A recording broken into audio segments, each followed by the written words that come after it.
জাতীয় নাগরিক পার্টির জ্যেষ্ঠ যুগ্ম সদস্য সচিব পদ থেকে তাসনিম জারার পদত্যাগের পরপরই রাজনৈতিক অঙ্গনে নানা জল্পনা কল্পনার ডালপালা মেলতে শুরু করে।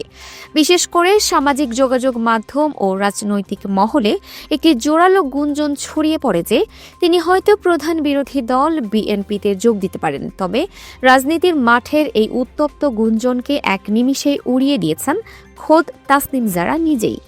তিনি স্পষ্টভাবে জানিয়েছেন যে আপাতত কোনো রাজনৈতিক দলে যোগ দেওয়ার কোনো পরিকল্পনা তার নেই, বরং তিনি এক নতুন রাজনৈতিক সংস্কৃতি গড়ার পথে হাঁটতে চাইছেন, যেখানে কোনো নির্দিষ্ট দলের চেয়ে জনগণের সরাসরি সমর্থনই হবে তার মূল শক্তি।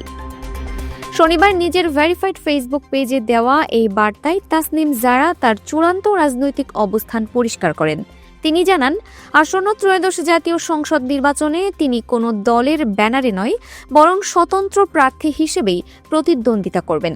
ঢাকা ৯ আসন থেকে নির্বাচন করার লক্ষ্যেই তিনি এখন পুরোপুরি প্রস্তুতি নিচ্ছেন।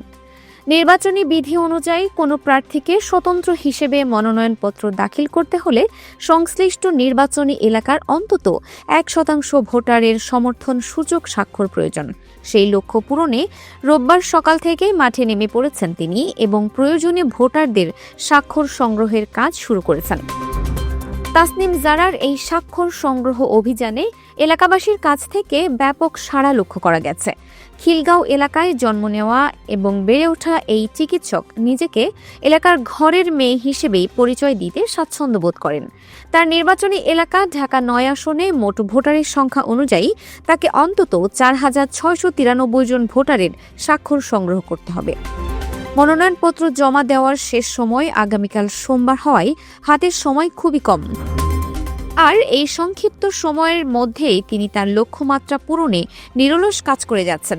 তাসনিম জারা মনে করেন, স্বতন্ত্র হিসেবে লড়াই করাটা কঠিন হলেও এটিই হবে তার জন্য প্রকৃত জনমতের পরীক্ষা।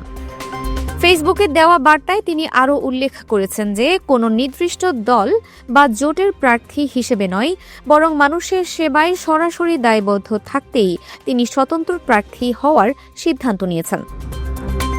তিনি বিশ্বাস করেন, কোনো বড় দলের ছত্রছায়ায় না থেকে সাধারণ মানুষের সরাসরি সমর্থনে নির্বাচিত হতে পারলে তা হবে নতুন বাংলাদেশের রাজনীতির জন্য এক উজ্জ্বল দৃষ্টান্ত। খিলগাঁও, মুগদা ও সবুজবাগ এলাকার মানুষের প্রতি তার গভীর ভালোবাসার কথা উল্লেখ করে তিনি বলেন, দলহীন এই লড়াইয়ে একমাত্র ভরসা হল সাধারণ মানুষের নিঃস্বার্থ সমর্থন। রাজনৈতিক দলগুলোর চিরাচরিত বলয় থেকে বেরিয়ে এসে তাসনিম জারা শেষ পর্যন্ত ভোটারদের মন জয় করতে পারেন কিনা তা নিয়ে এখন সবার নজর ঢাকা ৯ আসনের দিকে।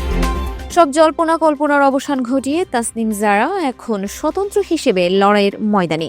ভোটারদের স্বাক্ষর সংগ্রহ থেকে শুরু করে আগামী দিনের নির্বাচনী বৈতরণী পার হওয়া পর্যন্ত তার এই যাত্রা হবে অত্যন্ত চ্যালেঞ্জিং। তবুও জনগণের শক্তির ওপর বিশ্বাস রেখে তিনি এক নতুন অধ্যায়ের সূচনা করতে চলেছেন। Dinajpur TV multimedia desk.